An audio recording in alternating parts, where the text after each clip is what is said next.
Hello and welcome to Fisher Fieldwork, the show. It's your host, Michael here. I'm excited to be back to let you know what is Audyx. So by now you have a pretty good understanding, if you've listened to the last two episodes, of how we got to basically the beginning of summer. I was in a fintech job.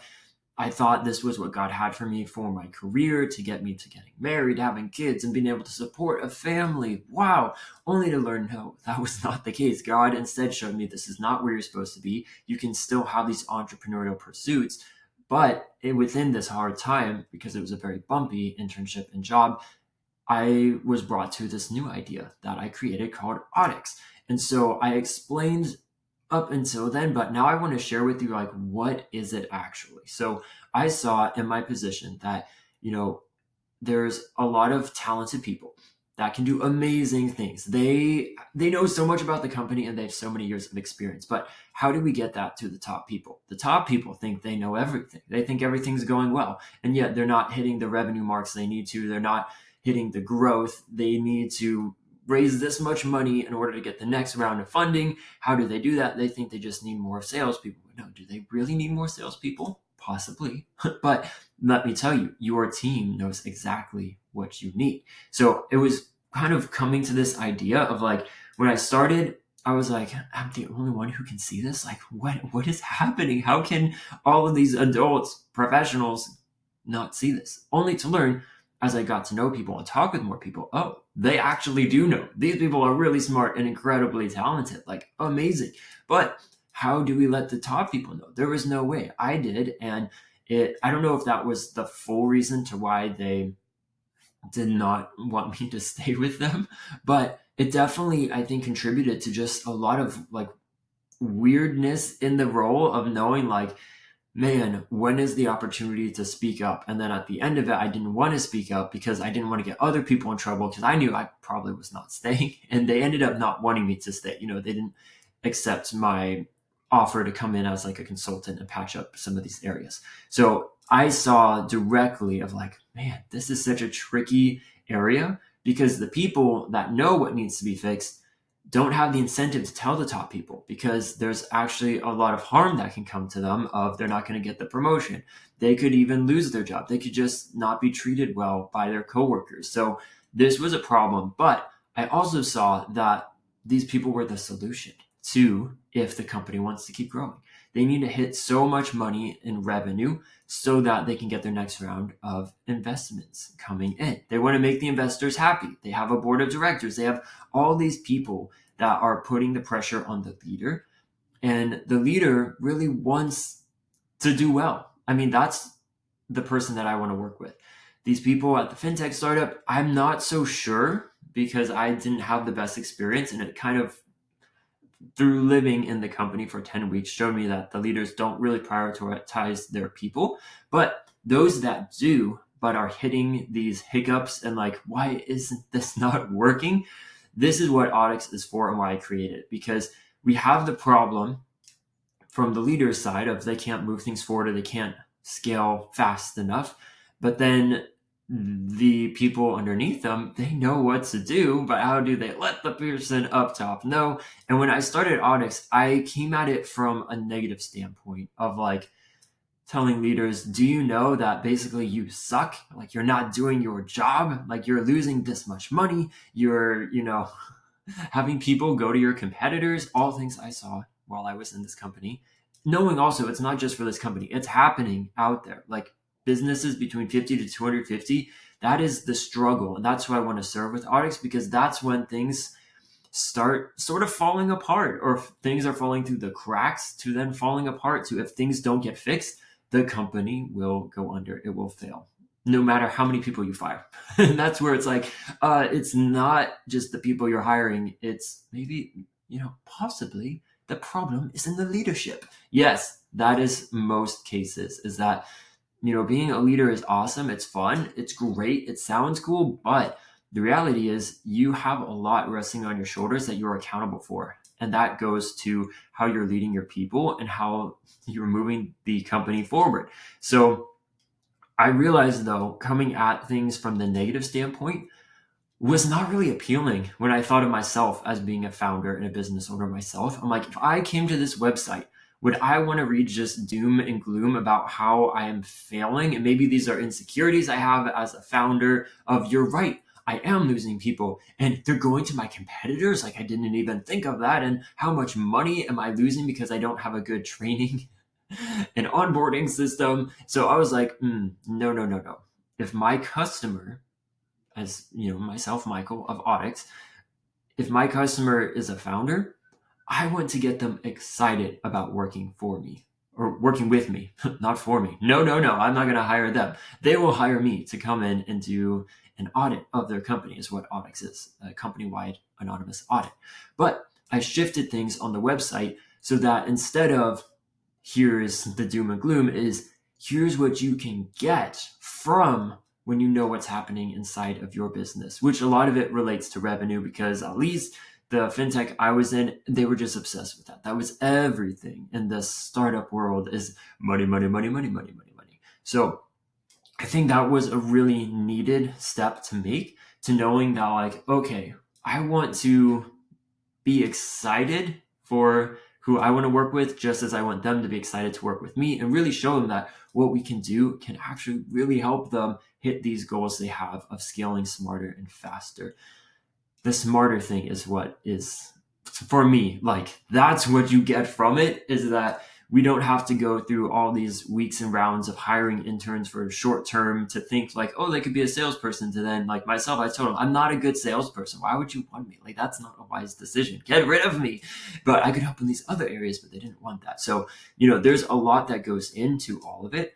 But Audyx in itself is a way to bridge the gap between the people down low to the leaders up high. And I learned that when I was talking with all these people, that's where I learned the most. And they were willing and able to talk with me and tell me stuff like off the record, because I was not their boss. I can't take them down and, potentially jeopardize their job or their standing or their promotion titles. Like, I don't have any of that. We're just talking. And so I realized that within this, I, as a consultant in real life, if I had to go into every company and spend at least 10 weeks there, I would have such a good understanding of how to, like, help the company, how things are running, where things could be improved. But is there a way remotely using AI tools that I can be at home here in the city of San Jose, California, and do the same thing? Well, yeah, I figured out I can. And it went from, are there survey sites that I could use, to realizing I want voice. I want to hear people's voices, but also, like, I don't need to hear it. I want people to be able to speak, because when you're speaking to another person, that is when you really cut through to what you're trying to say, compared to typing and texting and all of that. So that was a big thing, that when I was looking for other products or, software services I could use, was I want something where the people can speak. And then, though, I need some sort of AI tool to transcribe that. Then I need to figure out a way to get everything put together in a nice presentation so that I can give to the leader. But I also need to protect the anonymity of their people, because I don't want the leaders to see who said what and then go back on them and let people go and fire them and, treat them poorly because of that, which maybe they'll learn from the audit that I run, that, yeah, there is a need for lessening some of the team members, or maybe you need to bring on more people to help you actually get where you need to go. But it needs to be very strategic in what you do, not just, we need more money, let's hire more salespeople. No, that's typically not what you should do. At least not the first thing you should do.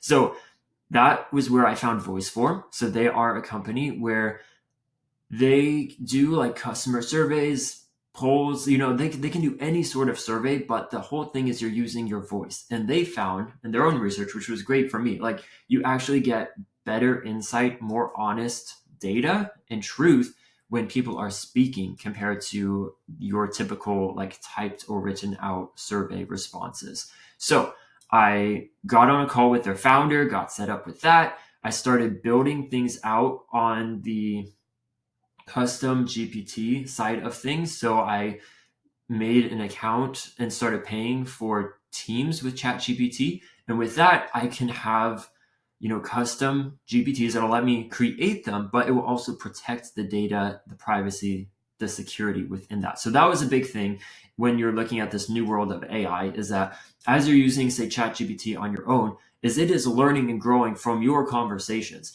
But if I'm putting in data from companies of how things are going, I don't want that data to be out in the open. And I know the leaders and founders, they definitely don't want that either. So I needed to put all of these like fail safes in place, which VoiceForm has their own. So like they're fully set up and secure. So I'm like, okay, how it would work is I come in working with the leaders, seeing kind of where they're at. We put together an audit of how I have it is like about 10 different sections that covers kind of every bit and piece of the business. It ranges from Likert scale-based questions. So those are the, do you strongly disagree to strongly agree, anywhere in the middle. And those should be gut responses, like boom, boom, boom, answer them quickly, to then a couple questions where you need to speak and you have about 2 minutes or maybe a minute and a half. So you don't need to take up the whole time, but a minute and a half is a really good amount of time to let us know what is happening in regards to this, or what have you seen. And so it can get very specific. My idea is we would use basically the base audit that I've created, and then if there's anything additional needed, then we can add more to it. But as it is, it would take about an hour for people to go through. So yes, that is a lot of time, you would say. But when I took it myself, testing it out, I pretended as if I was still at that fintech company. And it was actually so incredibly helpful. And how I set it up is within the sandwich method, knowing that you want to start good, you get to some of the harder topics, and then you end good as well. And so what that looks like is starting off with like, how did you get this job? What were you most excited about when you were starting? Both used to start things off in a positive way, but also I saw most people need to get warmed up in their talking and speaking. So if you start with some easy questions, then great. They are kind of used to how it works, to clicking the record, clicking when they're done, clicking the next button. And so that was a big part of like, okay, I want to have that. Then we'll get into some of the like starting with revenue and what have you seen in regards to how your company is running revenue? Are there any ideas to improve it, et cetera, going on from there. And then, a lot of it could feel maybe a little down, but then we end with, what are the good things your leaders are doing? What are some notes of encouragement that you can give to them? Because I thought too, when I'm giving them the recap of here's what it is, I don't want to end with just like bad. I want to be, hey, here's what we gained from this, from your team. Here's where we can go with it. But also, here is some great things your team has to say. Because as a leader, you don't always get to hear that. It's probably very unlikely that you hear a lot of good. You just hear the problems that are coming your way.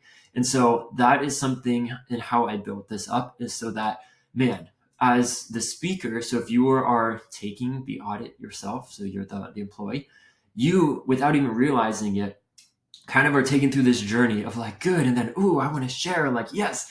And if they are in a startup, they're the type of person that wants to give this sort of information. I know some of you that are maybe in corporate America, like, I would never spend an hour to give feedback, like, who cares? But the people I want to work with, they do care. The people at the fintech startup, they cared, and they do care, those that are still there. So that is going to be super helpful. And then by the time they finish, they should feel really good, and that like they've gotten it off their chest. It's very cathartic and that therapeutic, and just getting to speak the truth without worrying about anything that's going to come back to harm them and what they're doing. So that is very helpful. And then within that too, they've provided such valuable information for the bosses themselves. And I also have it set up to incentivize people, and it can be done in a couple of different ways, and it'd be working with the leader. But my general idea is if you complete the survey, the audit, in the time we've given, which could be anywhere from a few days to a week, you will get a digital gift card to say thank you. And it should be around at least $25 to $40 to $50. So it is something the person I work with, the leader, is going to have to pay into it. But if you get all this data and you're spending just $50 per person, which could be a couple $1,000, but you can grow your business and bring in an extra 50, 60, 70,000 to your next round of investments, which could bring in a couple $1 million. Like, it is well worth it, as well as you will be thanking your employee for giving that information, getting them excited, showing that they care. And then other things within that, if you finish it within this many days, you get thrown into a raffle for like a $200 gift card, as well as a second raffle for everyone who's finished it. So just fun ways that I can do this all remotely and get it set up using Tango Card, another business where I've talked with them quite a bit and put things together so it can work very smoothly. To then in the real life IRL side of things is like, I think the founder at the end of it should have a company-wide lunch or like an offsite. Like take a half day to reward and thank your employees for the information they've given.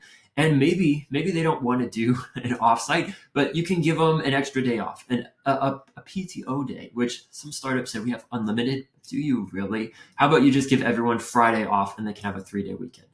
There's a lot that leaders can do that aren't going to like cause too much trouble, but for the employee, it makes a huge difference. So that's what got me excited about Audyx is like, I can go in and like in a few days get all the data they want, because all I need to do, if you want to know the backend process, is I need the emails to send it out to their team. I need them to take it.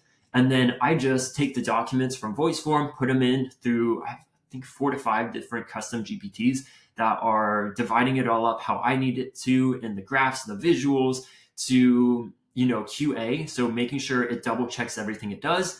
In the tool itself, to have a separate QA where I put everything through again, saying, does this make sense from the documents and data I've given you? If not, let me know. And then we need to do the process all over again. So I've added fail safes and checks myself as well, knowing that AI is not perfect. And if I'm going to be using new technology, I want to make sure I'm using it correctly, because I don't want to give a leader the wrong information. Like that, what is the point of doing that? So I put it through my tools. And then from there, I put it into a document presentation. I give a separate like snapshot view of it to the founder so they can see very quickly, here are the areas that need the most attention. Here are suggested steps you can take. Of course, this is just from what I've seen in my own experience. Take it as you will. And then also an in-depth, very long presentation going through each and every question and section so that you can actually see exactly what you were paying for. And if you're paying, which I would like to charge you from like $5,000 to $15,000, depending on the company size, this is the information you want, because this data gives you everything you need to run forward with your business at a significantly smaller cost, where some consultants, when I was looking it up for like a smaller boutique consultant, they can charge about $40,000 for this information. And it could take, 3 to 6 months to even longer to give you the reports and the findings, at which point your business has changed. You've probably let some people go. You probably hired some people. These startups, everything happens really fast. So my idea with Audyx is I can come in and in a few days, we can get this information. I can give it to you. You can take it and run with it. As well as if potentially you need more help from that, I can keep meeting with you and we can go through it and actually put together the plan to set it in place. Initially, I thought I was going to do that from the start in the cost, but then I was like, oh, I think my mom had even mentioned it, like, you can just provide the tool, and then if they need more help, then they could bring you on and pay you more to do it, because it would take significantly more time and effort. But that's the kind of stuff I love, like the operations, the strategy, the building. Like, yes, I do love that.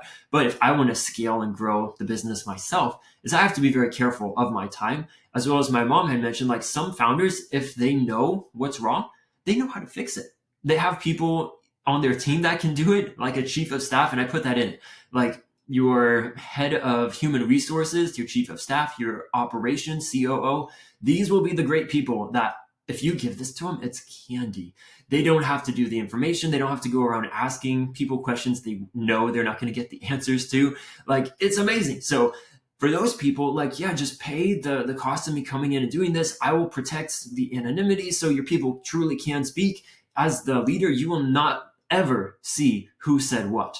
And I only have their email addresses so I can send them the digital gift cards within that. And I let them know, like, I am here to protect you. That is my role, to be in between you, where you're at, and the leaders here, so that we can all work together to really push things forward. So that is what Audyx is. I'm sure there's more that I've left out, but we are at just about the 20 minutes. So I'm going to leave it here. Next time, I'll let you know a little bit about the beta testing process and how I was pushing it forward.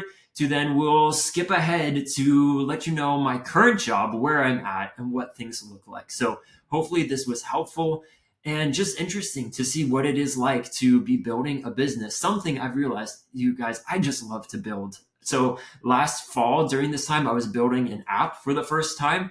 It didn't work out, but it was a ton of fun and I learned so much. This past summer I was building an AI focused business. Do I know what I'm doing? No, but I'm learning so much and I'm building something from scratch. So it is so much fun. I encourage you to start building your own business today. And that's what we're here at Fisher Philbrook to do, to come alongside you to help you start, build, and promote your own business.